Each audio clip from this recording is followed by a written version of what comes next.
Hi, welcome to Let's Talk. Today I'm joined by Pat, who's an unpaid carer, and is going to talk to us about how you have helped support your own mental health. So hi Pat, thank you for joining me today. Hello, I'm Pat, as you know, Thanks for and I'm glad to be here. Thank you, Pat. It's good to see you. Now, thank you for joining us today to also talk about this. I know it could be quite a sensitive subject. I think it's a subject we just had Mental Health Week last week. So I think it's quite a good subject for people to hear from yourself as an unpaid carer and how you've helped to support and maintain your mental health. So first of all, Pat, could you just tell us a bit about your caring role, please? Yes, I can help you there. I've got a son who's 28 and he's got ADHD and he's got opposite definition. Okay. He's got quite a lot wrong with him. And when he was younger, he was a wee bit of a wee tearaway, but he wasn't a bad one. No. He was a wee chappy. And now he's 28 and he's not changed a little bit. He's still a wee bit of a terror, but he's a lovable terror. And he has his own things to do, his own clubs and things to go to. Good. And I said that takes a wee bit of pressure off me, going to these clubs. But in saying that, he's just one of these wee boys that, well, he's not a wee boy no more, but he's just one of these wee fellas that you kind of put down for a wee while. You've got to be with him all the time. Quite constant. He's got to be with you. And everybody he meets seem to love him. Oh. and everybody's saying to me, oh, he's brilliant when he's out with us, taking us for walks, and he loves walking, he loves going swimming. He's one of those outgoing persons, like myself. Yeah. And that's what he does, and he's much happier.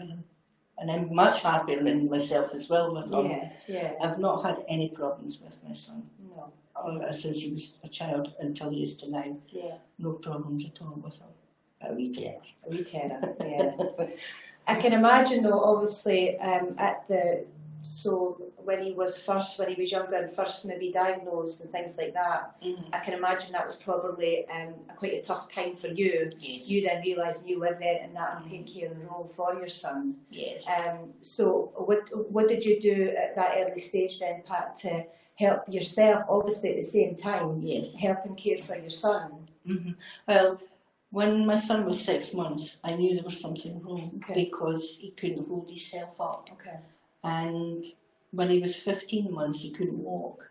And I knew, I kept telling the doctors there was something wrong with their son. But it was like I was hitting my head off a brick wall. Okay.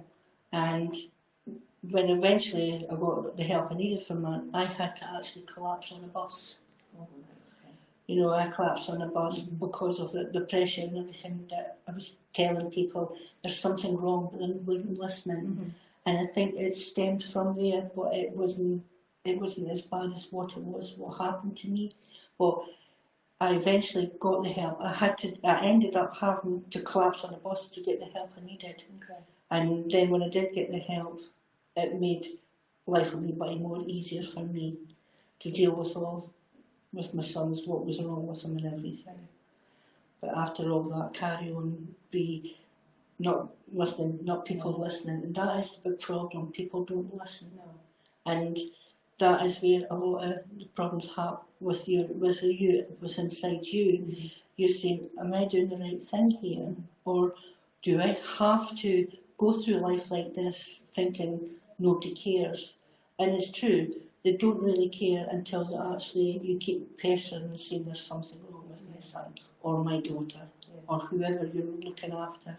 You've got to fight for them. You've got to make sure that you are on their side and you're doing everything you can to get the help he needs or she needs or whoever else you've got with you that you're looking after. It doesn't matter if it's your parents or your nephews or your nieces or whatever role you've got at being a carer. You've got to be on their side and you've got to make sure that these people that you're talking to are listening. And if they're not listening, just keep pestering them until they do listen. Yeah. And they'll get sick and tired of listening, and then that's when things will get done. Yeah. And that's how I managed to get things done for my son. And that was it. It's a shame, obviously, it got to a point where you were then in that position where you then were then listened to. And is hopefully now obviously after that you then got a lot of support organisations involved to help your son, but obviously at the same time, what did you get to help yourself? Did you recognise then that you were in that unpaid caring role then? I got nothing. I didn't. I always was brought up that your family comes first. Your children are first. Yeah. And like my children always came first. I was always last. My husband was before me. My children were before him, and I was always the last one. Mum wasn't allowed to get ill. Mum wasn't allowed to do it. Mum was meant to be there all the time. Yeah. She had to be there all the time. If Mum went anywhere, the questions were, "Where have you been, Mum?" And I thought, "Well, I've been to the shops, getting stuff for you. What did you get me?" And this was it. But my children always came first, no matter what matter, no how I was feeling or anything. They were first, and that's why I was brought up as well. You know, it's just the way I was brought up, and I thought, I'm doing it right for my son, and I'm doing it right for my children are always first before anything. And I think a lot of people can relate to that as well, though. I think a lot of people in being a mum, or somebody looking after somebody else, that's just your instinct on how you want that, how it should be. But we know now, and you know now, that that's not the case, because if anything then happens to your health, what then? Who's there for your son or the person you're caring for or your loved one? So when did you then realise that, yep, I am in this unpaid caring role and I do need that bit of support? Well, that was about 13 years ago. This is the reason why I'm here today, to tell you about the cause that had made me feel and what they did to me. I don't know the reason why these people did this, because I only asked for help to ask them to get me classes for marathon, if it would be possible, if I could get it in the morning and not in the afternoon. Because 9 times 10, I would go to these classes in the afternoon for marathon, to learn marathon, to speak to my son. And they would have it in the afternoon. And I would only be there for maybe for an hour, and I would have to run home. I had to get 2 buses. And if I missed one connection, I had to wait for it again. So I would actually miss the other connection. I had to get home. And I thought, this is no good. I can't do this, because that was putting pressure on me again. For a year and a half, we had this problem with them. And it just sent me over the wall. With your mental health, you felt that really had an impact on me. And it's just that I got to the stage where my friends noticed my bubbliness and everything had gone. And when I spoke to people, I wasn't interested, I wasn't listening to what they were saying or anything. And then I eventually got to the stage where I didn't go and meet my friends. Then there was one day I did go and meet my friends, and I was sitting speaking to them and joking, putting a front on. And I was standing, after I had visited them and had my coffee and everything, I was on my way home, and I was standing at the bus stop. And I was, oh man, I've never thought of this. I've never been suicidal. No. I've never been suicidal. But that day, I felt like just throwing myself under the bus that came home. And then for some reason, I thought, if I throw myself underneath that bus, my problems are over. But as I was thinking that, I don't know what it was, but I felt something on my shoulder. And it was like somebody pulling me back. And I thought, that's my dad. I just felt something on my shoulder pulling me back to say, something in my head said, if you do that, who's going to come to your son? And I thought, what a stupid person I was to think that. And for 13 years I had that building up inside me. But also I found out what they were doing to me. I was writing it down. And I thought, like, I'm in the process of making a journal. And I thought that helped me immensely that way, but I still had a long, long way to go to get over this mental health. And I thought, I have to do something about it. And that's what made me really say, I need help. I need help. And that's when I started to look for the help. And the first place I thought going was to my own doctor. But I never saw a doctor. I saw the nurse in this place, and she put me, and I went to see her, and actually she asked me a question and how I was feeling and everything, and I was lying through my teeth. And I says to her, I feel fine. And the nurse says, you don't. I said, I do. And it's suddenly, it was like that, and then all of a sudden I just burst into tears like we've just done there. But it was a lot worse. And she says to me, you're needing help. And I knew I was needing help, but I couldn't get where I was going. Where do I go? Where do I go? And then it was a place in Douglas, one of the centres there, that had these people, and this lady came out and helped. She came out and spoke to me and asked me things, and I told her what was happening, and she says to me, oh, I've got things, what I'll do is I'll try and get you into groups. And she says to me, oh, there's one group, the Dundee Carers. And I thought, well, I used to be with them before. And I said, yes, I think I know quite a few of them. She says, but would you like to go back? I said, well, I said, if there's a space, you know, like that. And so next one I got in here, and that's when I met Jamie, Lynn, and everybody else. And to be honest with you, the help I got here was immensely. Yeah. And I said to myself, thank God I got this help. And I got a session with Lynn for 12 weeks. And what carry on? Yeah, I did that. Oh my God. I was trying to explain her what it was like for me. It was like I was we're going through all this mental health. I thought I was always in control of my problems. I thought, okay, that's fine, I could do this. I mean, there's nothing wrong with me, But there was, and I thought I was in control. But to be truthful with you, I was not in control. I was not in control of what I was doing. The things I was doing, some things seemed right, and other things seemed idiotic, stupid, whatever. And I thought, no, this is not right. And that's when I decided, can really go into all this. And I said, well, if I don't like it, I didn't hate to go back. But I thought, that person's taking time out to help you, and you're not going to go to these classes. And I thought, well, that's fine. The first week, I forgot all about it. Did you? I was really embarrassed, you know. And she phoned me and said, Pat, do you know you want to? I thought, oh God, I forgot about it. But I went the following week and the week after that. I went the whole week, and the only time I couldn't go is when I wasn't feeling very well. And I would phone him and say, could you tell her that I can't make it? And then she would make another appointment for me. So I got 12 sessions. So was that counselling sessions then you had? Yes, yes. And I'm telling you, it was the brilliant thing ever to get. I mean, someone there to listen and help me through, and I told her all my rigmarole and everything that was happening to me. But it gave me the confidence to get back out into the world and say, I'm here, and look, I'm back. And my friends have noticed a hell of a lot of difference with me, that I seem to be more cheery, happy, excited about things. I say, oh, we could go this, we could do this, we could do that. And one before I said, I'm not going to do that. It's like you've unloaded everything that's been building up for all that time. You unloaded that off to somebody else, so it was a weight off your shoulders as such, and made you kind of realise that, I can. And it made me realise what was I thinking about? Again, there's more to life than being stuck in a dark place. Or where I was, mine was a tunnel, and at the end there was a small light, and that light was even getting smaller and smaller. But when I started getting the counselling and the help I was needing, the tunnel seemed to get smaller, and it was getting brighter. It was dark.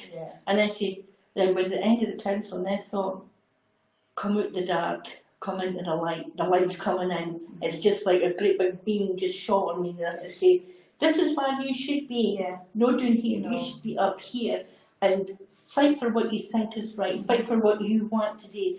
Fight the illness you're going with. Don't let it take over. You fight it tooth and nail. It's hard to do that, but keep going, keep fighting for it. Find something else to do. I used to be, I loved art and crafts and sewing and things like that. Well, that was all thrown out the window, and I was the way I was. But now I'm back to myself again, and I love doing my crafts again. And it's like the light's still shining, and I've got no fear of this hanging over me anymore. But if I have a relapse, I know where to come to get the help, and that is a good thing. And I always say to myself, don't look at give horse in the mouth. Go for it. If you get offered help, take it. Go and see what it's all about. If you don't like it, you don't have to go back. I said, but if you do like it, keep going back. I said, the more you go back, the more chances you'll be out the darkness you're in. And I said, that's the only way I can explain it. I was in the dark, and I had anger and hate and things like that because of what happened to me. But now, that's all gone. I'm back to what I used to be like. I think, oh, I'd rather do this now than be there. And it's just it opened the help a lot for me. I always say, if there's help out there, take it. Don't throw it back in their faces, because these people have taken time out to help. That's what I think. They've taken time out to help me, so I should help them in any way I can for a payback for what they did for me. I think it's taking that initial step, isn't it? Like a lot of people will struggle with that, taking that initial step to first of all say, I need help, and then accessing it. Now, you also spoke about the counselling sessions that you received, and they were great. What else have you done? What else do you do within the centre or out with the centre that you help to continue to maintain your mental health path? Well, I go to the coffee mornings, maybe just once a day in a month. And it's always the last Friday or the last Tuesday. I go to 2 coffee mornings. Good. And I go there, and I have met loads and loads of new friends that I didn't think I would have. When I first went there, I thought, I don't know. But when I go in there, I thought, these people are the same as me. And I said, they're not any different. They don't judge people. They do not judge you for what you are, what person you are, or what colour you are, or anything like that. They accept you for what you are, and it's good fun. And even though it's only once a month, and we say, should be more than that. It's absolutely brilliant. I thought it really is. It's brilliant.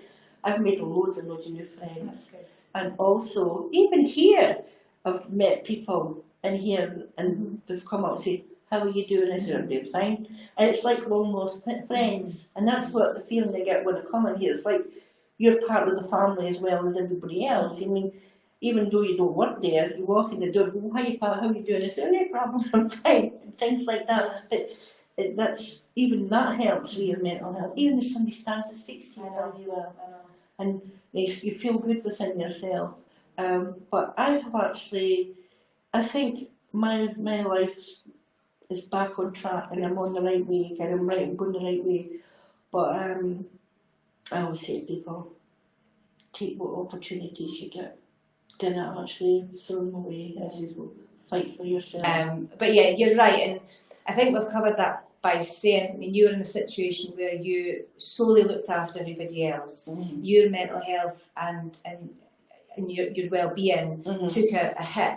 And you hit that wall. And I think that's what we're trying to do by us chatting about this, is make people try and be aware that let's not try and get to that crisis point. Let's not get to that brick wall. Try and get that support, like you said before. You feel yourself getting to that point, because there is support there. And you've chatted about the cafe that you attend. Now, these cafes are all over Dundee through the centre, in different localities. And some of them, they all work differently, I know. But I know through the one you went to, you do activities, and there's sometimes wee guest speakers come along as well. So you're picking up different types of activities, resources, and like that's peer support as well. So there's lots going on, lots happening, and something to suit everybody's care level, because, like we've said, everybody's is very different, very varied. But yeah, the support is there for people. It's just to me, I just feel like this was my lifeline. This is what saved me. This is what's actually saving me from going back to square one, back into that place. But a lot of people have got mental health, and it's been going for years. Where I was lucky, I started in 2011, and it continued to 2019. And it was just that I couldn't access any help until I actually realised that there was something wrong. And I thought I was always in control, but I wasn't in control of this. And I thought, and that's when I decided I need help. Yeah.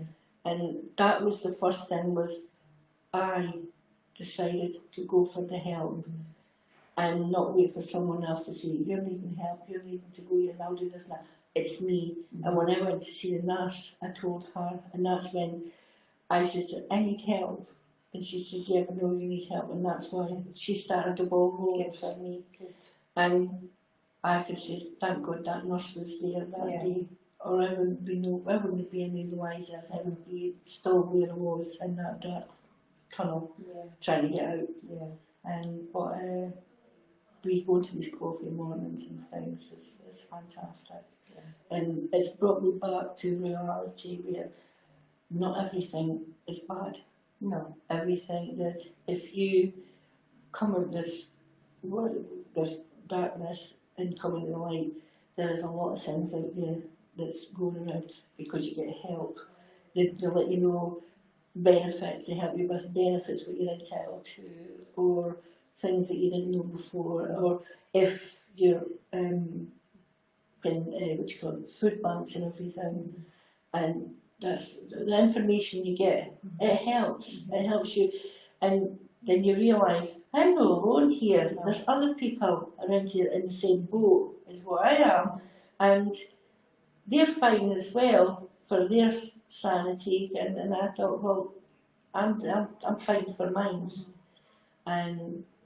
But it's just that all the things that happen to me seem to just dwindle. Now, we've spoken about a list of things which people who are listening to this will find all the resources within our websites, on our social media pages, and on our YouTube channel as well. And we've put a list of our What's On guide in the comment section below for people to see other cafes that's available too.